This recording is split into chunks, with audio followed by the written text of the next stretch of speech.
Good morning. Oh, what a beautiful morning. Oh, what a beautiful day. Somehow I just feel like singing. Everything's going my way, except for this, right? So in my little box of tools here that Cheryl was talking about, I have my famous Beanie Baby bowl. And these are the undiscussables, and I've been asked today to connect the dots between how to have tough conversations. And I'd like you all to have your cell phones on. My phone number is at the bottom of the white page on your table.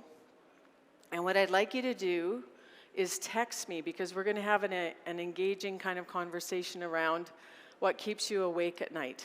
So here's my phone number.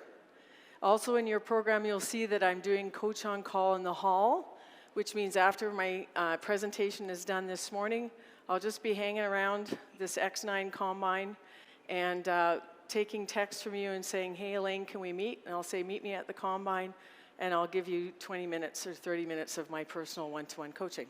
Sounds good? Okay, so the first thing we need to understand is that we're in a place of high anxiety called the neutral zone.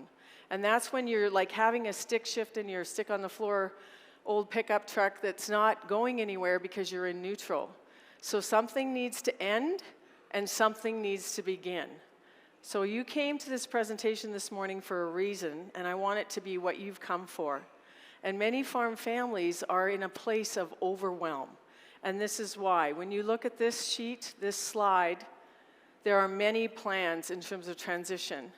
And one of the biggest underlying factor, of course, is money and wealth transfer. And a few years ago, I was with a lot of financial planners at a national convention in Halifax, and the presentation was called The Great Wealth Transfer. So these are all the things that people need to start thinking about. So my first tool for you today is when you get home and start sorting through all the things that you've picked up at the farm show, is to look at making yourself a succession binder, a transition binder that has all of these tabs in it.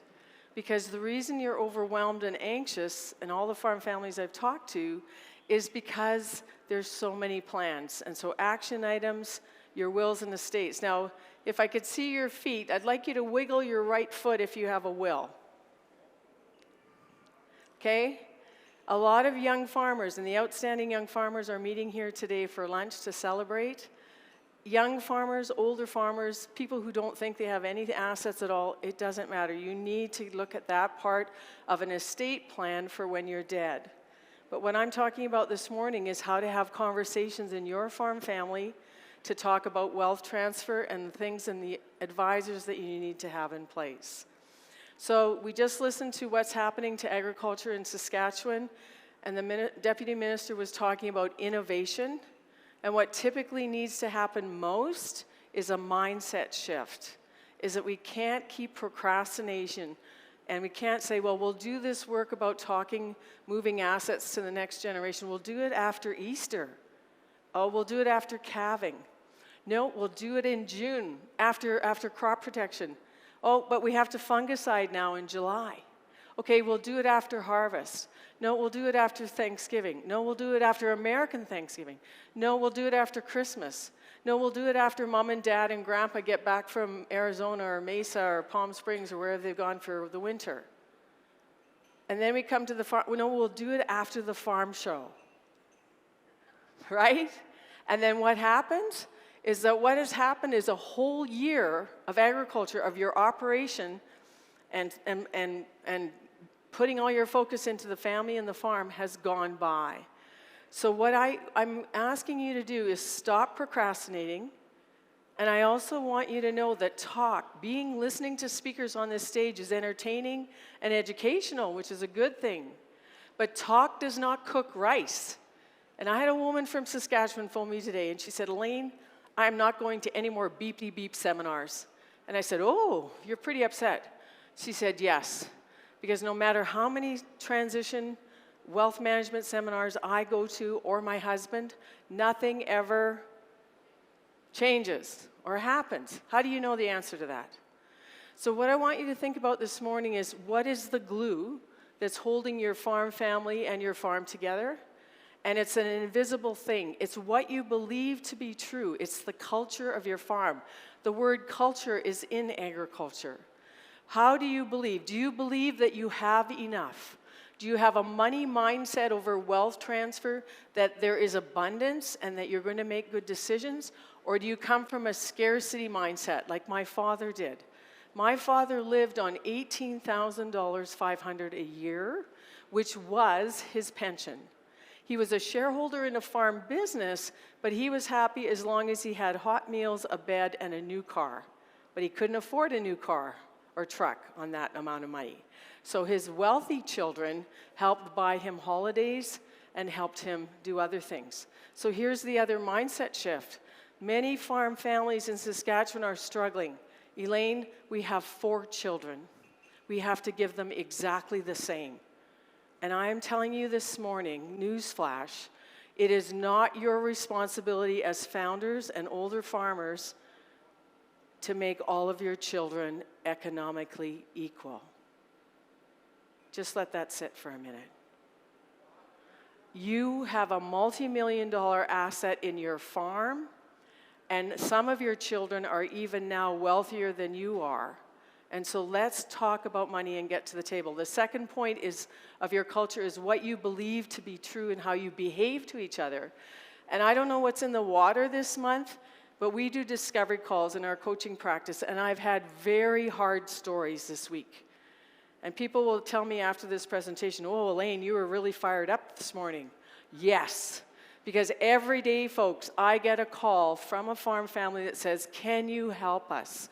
Can you help us figure out how to get to the table, to have conversations, to create clarity of expectations, certainty of timelines, and a commitment to actually get something done? And that's the third piece of your culture, is how do you make decisions? What is the culture of your farm? So those of you who have a pen in hand, on your tables are my feedback sheets. I want you to use your best printing.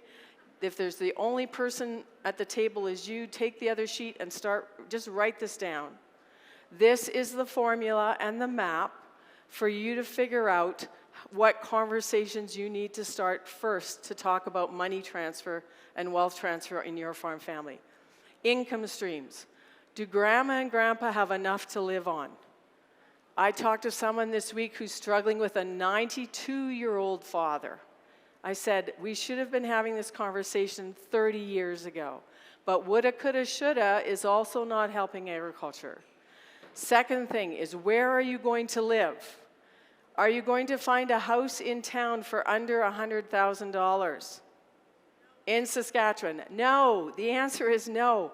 And I know this to be true in Boissevain in southwestern Manitoba, where we farm, is a decent house starts at about $250,000, but they're very difficult to find. And of course, now they're very expensive to build. And who's going to pay for the house? So the question you ask here is, who's going to live where, and by when are you moving? So there's the phrase that pays, by when. By when, Mom and Dad, are you ready to move off the farm? And Dad is going to say, when I have my boots on and they take me out the front door, boots first, right? Because he's sticking where his identity lies and he wants to stay put. Mom, on the other hand, who's 72, says, Elaine, I have given this man my best 50 years, and I'm tired of living on Grand Central Station, and I want to move to town, be closer to some of my other family, and not live in all of this hustle and bustle of the main farm. And so I look at Charlie, her husband, who wants to stay put. And I say, Charlie, when is it her turn to get what she needs? And he looks at me and he says, Elaine, you are so fired. And this is a true story, folks. I've only been fired once, and that was it. Because in coaching, we always say counseling is about recovery, and that's what you'll learn a little bit this afternoon with Dr. Merle Massey and Do More Ag.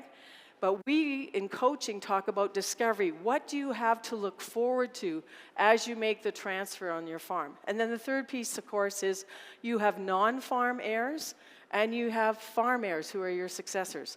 So my question, I want you to text me at the number that's written on the bottom of your white sheets on your table, or you can just text me from having it in your phone already. I want to know, how much money do you think you need to live on for the next 30 years? Just an annual net family living income. And I have some farmers who say, do you want gross, Elaine, or do you want net? Net is fine. And so if you text me, I'll read back some of your answers to you, and I'll keep it anonymous because this is safe and respectful, okay? So why this is important is somebody's going to have to pay for the house, and by when are they moving? But then there's also going to be a discussion around fairness in terms of what is it you need to be successful. So if you go on YouTube at Farm Family Coach, you can see an hour presentation with popcorn on Friday night. Celebrate spring. It's the first day of spring tomorrow. And you can look at the acronym here. And the first one is, look at that, financial transparency. Do you know what your parents have for personal wealth that's separate from the farm? And a young farmer told me this week, Elaine, I know nothing. And I said, how did you let that happen? And he didn't like that question. Because as a coach, we will keep you accountable and we'll say, you get to choose what your response is, and you get to choose if you want to be the driver of this transition process. The next one is your attitude about money. I've already mentioned an abundance mindset versus a scarcity mindset. There's a great book called The Psychology of Money, written by a man who used to park and valet very expensive cars. And he noticed the car, but he also noticed the drivers, even though they were having and driving these hugely expensive cars, they were not happy people.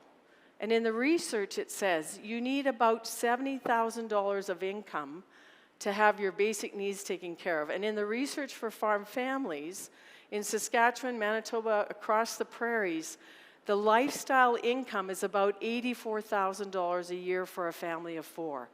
Unless, of course, they play hockey, right? And then that's another few thousand or more on top of it. The next point is, what is your intent? Now, in the audience, I can barely see you because of the bright lights, so I'm guessing I can hear Merle laughing, so I know she's out there. But the thing is, we have all of this information and stuff in our head. And the t-shirt I want to print for next year's farm show is, love does not read minds. Because we have no idea what everybody in your family dynamic is thinking, feeling, needing, or wanting. So we have to say, my intent is to keep this amazing farm intact. So if that is the clear intent of the owners, then how are you going to transition assets to the next generation? And then the last one is for role expectations. And many older farmers are grumpy. Did you notice that? And I'm not saying gender specific here, either or. But the reason is because they're feeling pushed.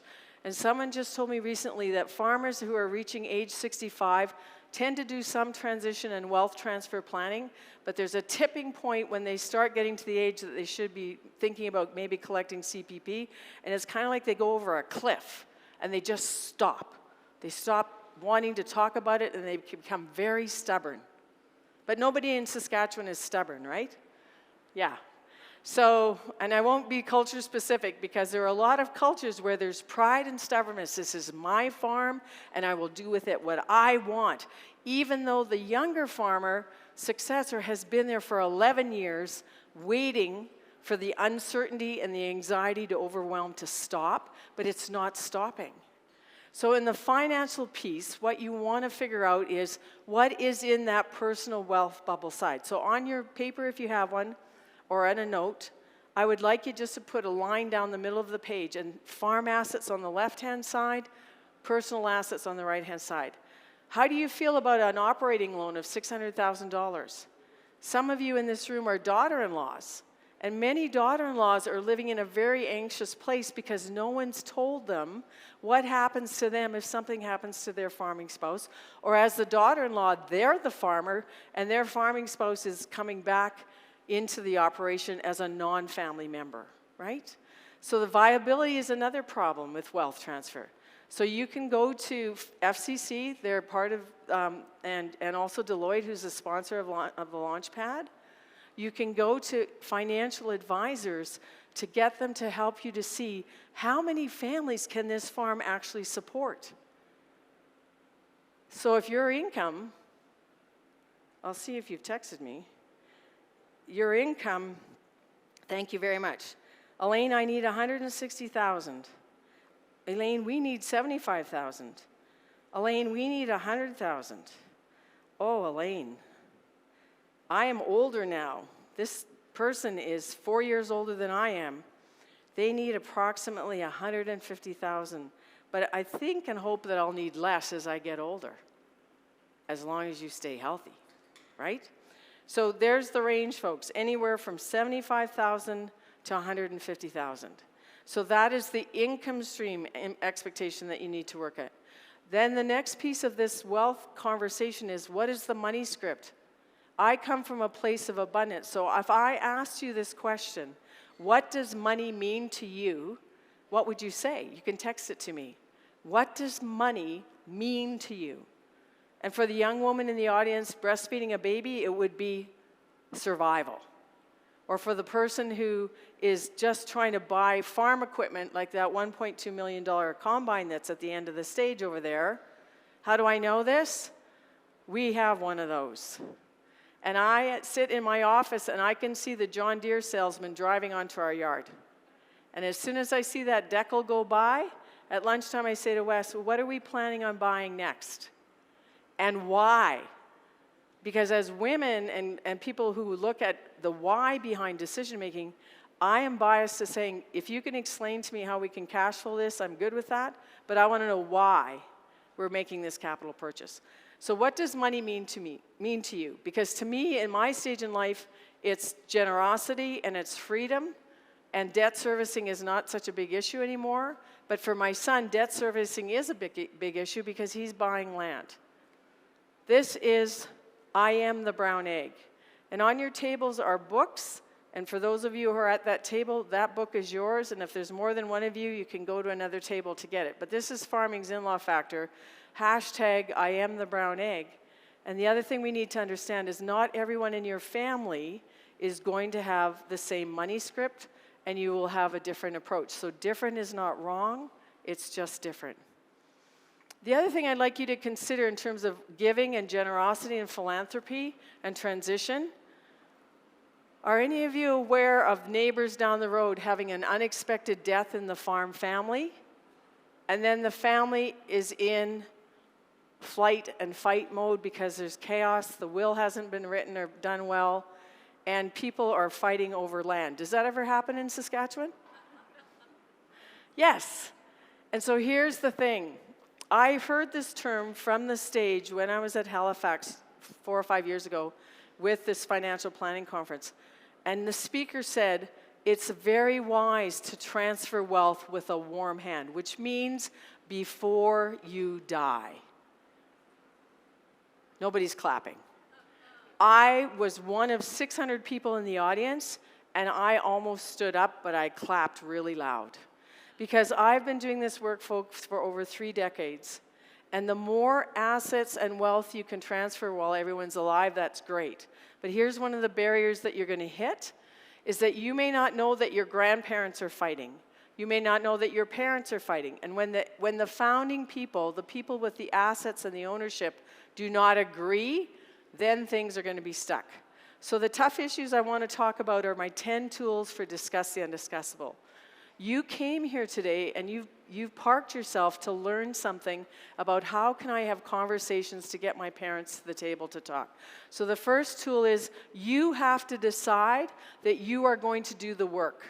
Because once you start making appointments with the lawyers or once you start pulling people in your family together to converse, things are going to start to happen. The other thing you need to do is pay attention to how old you are. And if you have your cell phones handy, please take a picture of this. This is my $3,000 gift to you. This is map 4 from my coaching school at the Hudson Institute of Santa Barbara, where I graduated in 2003. I paid $17,000 US over 23 years ago to become a certified coach. You get this page right, and you will have a lot better chance of getting what you need. 20-year-olds, those of you who are 20 in the audience can stand up. You need independence. If you need a stretch break, you can stand up. The 30-year-olds need to have success and mastery, and they're the ones raising young children, paying mortgages, and they're exhausted because they're also in farming, likely the ones with an off-farm job. Then we get to the 40-year-olds, and some of you are 42 in this audience because you've texted me. I know who you are, and we're going to meet for Coach on Call in the hall after this session. And your frustration is that you are 40 with a family and equity, not too much, and you want to know, how can I create certainty for my family? Then the 50-year-olds in the room are thinking about, how can I make my life simpler, because it's 50 the halfway mark to 100. And then the 60-year-olds are going, hey, Elaine, I'm getting tired. Do I have to start over? I don't want to feel like I'm being pushed off the farm. Well, you aren't. You reframe it in your mindset shift, and you say, Elaine, help me learn how to step back without stepping away. So please, do you understand that farmers in this province and Alberta and BC and Manitoba, all across this country, are not going to retire? Do you know that? So stop using that word. I encourage you to say, Mom and Dad, tell me, describe to me, what does a good day look like to you on the farm as you're aging in place? And so a good day for my husband, Wes, who just turned 69 yesterday. We had the party on Tuesday night because I drove here yesterday. A good day looks to him like things are done in a timely fashion. And he has now, in a joint venture with our son, who owns the Boys of Maine Select Seeds. We own Froese Family Farms. The accountancy is all streamlined through one accountant through the joint venture. And the decision-making is collaborative. But our phone doesn't ring anymore for seed orders. Our landline is permanently forwarded to our son, who is the manager, the main manager. And Wes is now stepping back without stepping away. Now, 70 is interesting because as a 70-year-old farmer, there's one in the room right now, he told me how old he is. What he's looking for is respect, because he's put in over 50 crops. And when people age in place in agriculture, one of the biggest side swipes to this wealth transfer is, you do not respect me, you never show me appreciation. Number 2 is the pride and stubbornness, which I've already mentioned. And number 3 is the lack of forgiveness. People make mistakes. So what is the culture on this farm for making things right or making quick repair? So we had an incident in our farm where there was a $100,000 mistake. Do you want to know what it is? Do you want to know what it is? Putting the wrong certified seed grain in the wrong bin. And what does that do? It contaminates a beautiful lot of grain. Now, we know who made the mistake, and I won't tell you who it was, but the decision on culture on our farm is, if somebody makes a mistake, we all make mistakes. So there's no shovel throwing, there's no swearing, there's no verbal abuse, there's none of that bad behavior. The problem becomes, how are we going to fix this, and what's your first idea? And the answer was, well, I guess we don't have certified seed grain anymore. We have feed wheat. Let's find a market for it. All right? Now, mistakes happen all the time on farms, but what's the culture for making things right? The next point I want you to do is come from curiosity. 10% of the iceberg is above the water, 90% is underneath. So you never know what people are thinking, and the best way to come from a non-judgmental attitude is to say, I'm just curious. I'm just curious, Dad, when are you going to update your will? Well, I know, I did it 30 years ago, should be fine. No, and this is a true story. A man came at the kitchen table, he said, Elaine, I want to show you my will. And I said, Charlie, your will is 32 years old. Has the price of land in Saskatchewan changed in the last 32 years, do you think? So please come from curiosity without judgment. The whole point of this talk this morning is, how can you use better conversations to talk about money And the thing about viability, income stream, and debt are your three main conversations. This happened to me in March when I backed out without looking down my half-mile lane, and Jason Hildebrand hit me with a fully loaded semi of barley. I was not killed, which was a good thing. Jason was horrified because he had nowhere to go with a big truck. Thankfully, no one was hurt. But what happened is I made an assumption. I assumed no traffic was coming at me. So my question for you this morning is, what assumptions do you have that everything's going to be okay? Or that someday it'll all be fine? Or that when dad and mom are passed, it'll just all work out? Biggest lie in agriculture, and you have to stop believing that. You have to start asking better questions. And on your table, I've given you some of the Do More Ag, Ask More, Listen cards. It's a box you can buy for $50 off their website. And I use it all the time at conferences because we have to start having more open conversations. And we have to say, Dad, I'm just curious, what are you afraid of? And I have the gift of helping men cry. We did not put tissues on the tables this morning. But at women's conferences, we have them quite often. Because it's an emotional piece, folks. The mindset in agriculture will just keep the emotions out of these business decisions is not what I align with. Because people's decision-making, 80% of decisions are based on emotional factors. So you have to find out what is keeping people stuck. Is it coming from their head? I don't understand. Is it coming from their heart? This doesn't feel good. Can I still come back and pick my raspberries and my crab apples if I move off the main yard? And the third point is, in my gut, son, daughter, can I trust you? I have a $15 million farm. Can I trust you not to screw up and lose this farm that we've worked for the last 40 years? Or where is the pushback? So listening is really important. This is the exercise.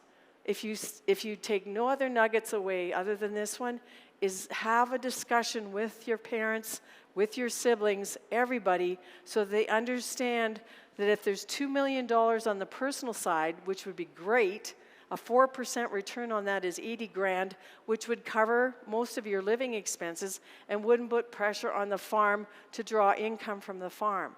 And this is the formula of Merle Good, who many of you may have heard speak in Alberta. This is basic math, but it's also transparency.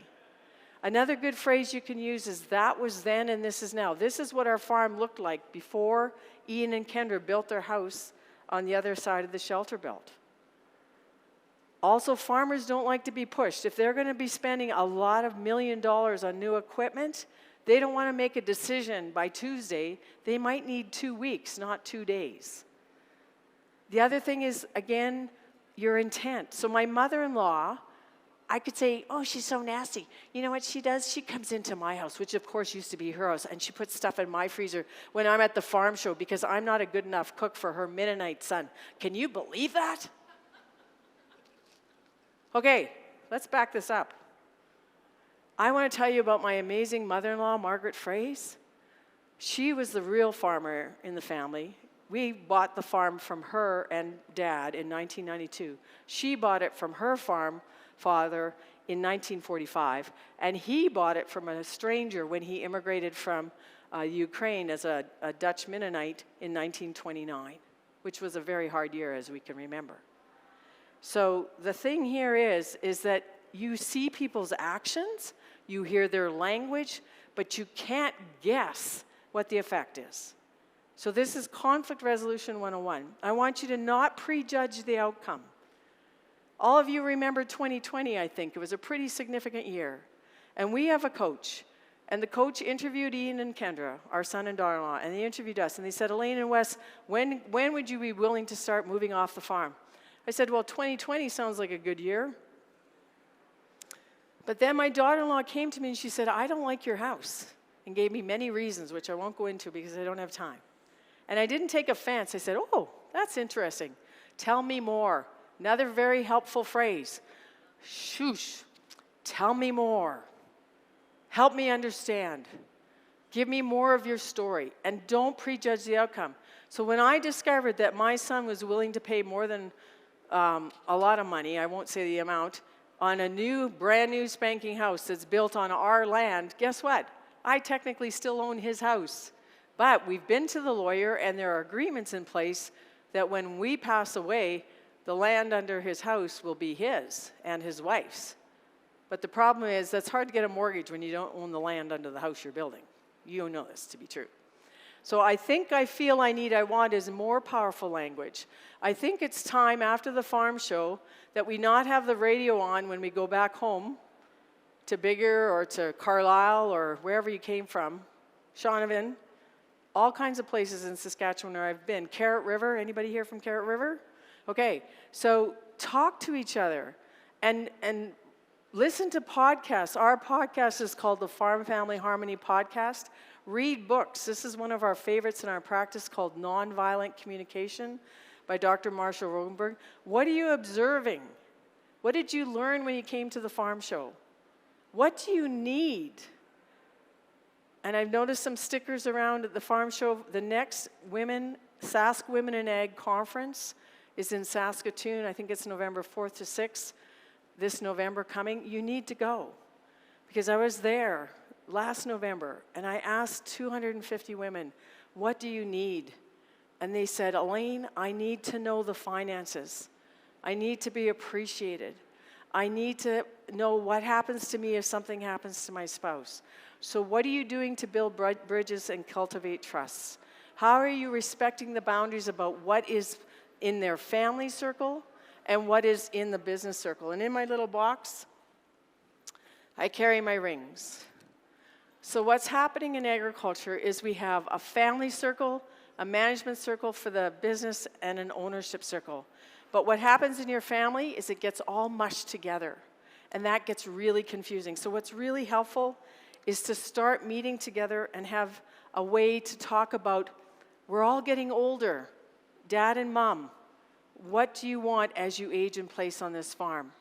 Do you know it's going to cost us $10 or $13, not $13, $10,000 or $13,000 to bury you? I have a confession to make. I have a coffin in my basement. Oh, you're weird. Yes, I am a little bit out there. Why do I have a coffin in my basement? I'm not doing movies.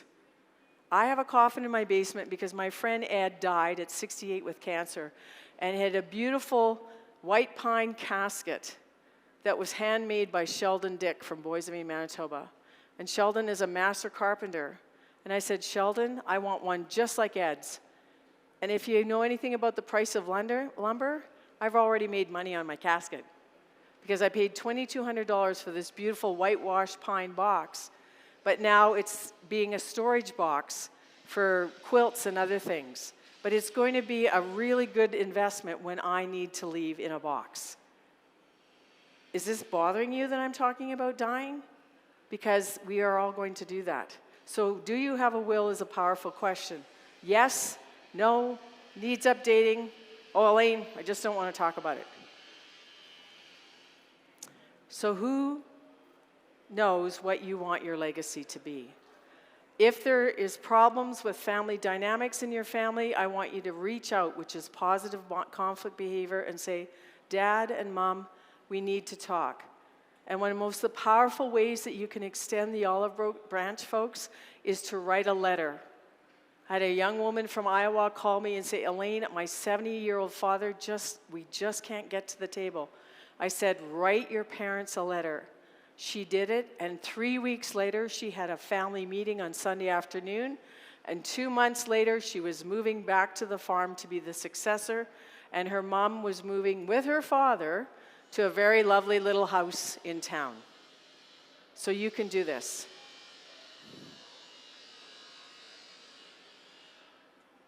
There's a phrase in coaching called, let the silence do the heavy lifting and ignore the coffee machine. Or something. Please take a picture. This is what I've just encouraged you. We have 4 minutes left. Sherilyn's going to come up, and I'm going to look at my phone here and see what you've told me on your text. Money is security. Money is what you're trained for when you grow up poor. And that is also, people's backstories is very important. Also in transition is, Dad, tell me how you got the farm. Mom, tell me how you got the farm. How are you treated? Money means having your needs met, essential for business success. So I'd like you to take a picture of the QR code. Cheryl has a roving mic if any of you want to use the mic and ask me a personal question. And I'll leave the QR code up for a minute just so you have a chance to use it.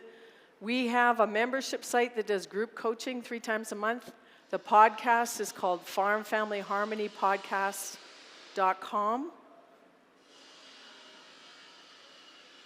And we have books, and we have a one-to-one coaching business.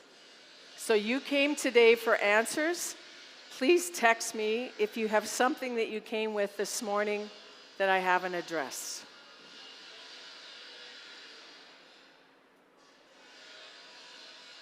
Are you ready to go forward? Okay. Oh, what a tangled web we weave when at first we practice to deceive. Conflict is not a bad thing, but it's bad if it's not resolved. So in our practice, we have a conflict dynamic profile you can do online, but this is positive conflict behavior. If you're looking at this balloon, just shout out, what color can you see from where you're sitting? Just shout it out. Okay, blue, red, da-da-da. None of you can see the Boys Vein turtle. This is from the Boys Vein pool. This is called perspective taking. We're all looking at the same thing, a ball, a beach ball, but we see it from a different angle. So we need to understand again that different is not wrong, it's just different. Here's a question. Elaine, my main concern is my children's potential matrimonial. Yes. Divorce. So on my blog at farmfamilycoach.com, you just go to the blog insights page and you just type in the word divorce and you can read what I've written about divorce. One of the things is interspousal agreements. And I have a family in Alberta as part of their shareholders agreement that the parents needed to get a marriage contract and the successor and spouse also needed marriage contracts in order to be part of that corporation. So if you are afraid of marriage failing, here's what you do. You learn how to do conflict better, you learn how to communicate better, and you have 2 choices, folks. When your son or daughter gets married, you have 2 choices. You have a choice to bless, or you have the choice to curse. What's your choice? I don't like this person. Get over it. Your son or daughter made a choice, and then you have to also think about putting in guidelines for confidentiality because many people are also concerned about confidentiality of their wealth. And so you say, you understand that this business meeting is confidential.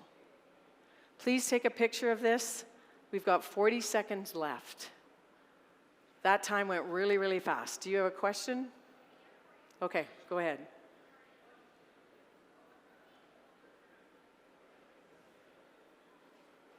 Okay, there you go.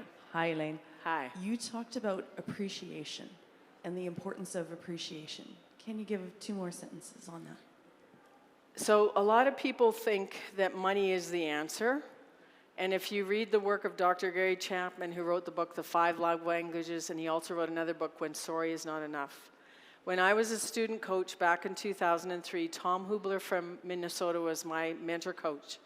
And he's done a lot of small business research.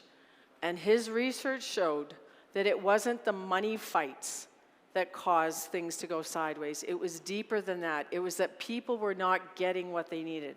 So my question to you this morning is, how are you building up the culture, the glue that holds your farm together on your farm? Do you appreciate each other? I like appreciation by words of affirmation because I'm a writer. Other people like appreciation by, my husband, his appreciation is when he comes in the house, he can smell something cooking. Or that I say, I cleaned out the Chevy for you. Or I go to Ian, I said, Ian, I cleaned out the fridge in the seed plant office for you. Everybody has different ways of wanting to be appreciated, but here's what you go home from the farm show. I'm just curious, dear, how would you like to be appreciated? And let that person tell you, and then start doing it. It's your farm, It's your family. It's your choice. Been doing this work for over 30 years, and I want to meet you next year and have you run up to me and give me a big hug and say, Elaine, we've had the family meetings. We've done it. It's not finished yet, but we are moving in the right direction. Blessings to you all on your journey. Thank you.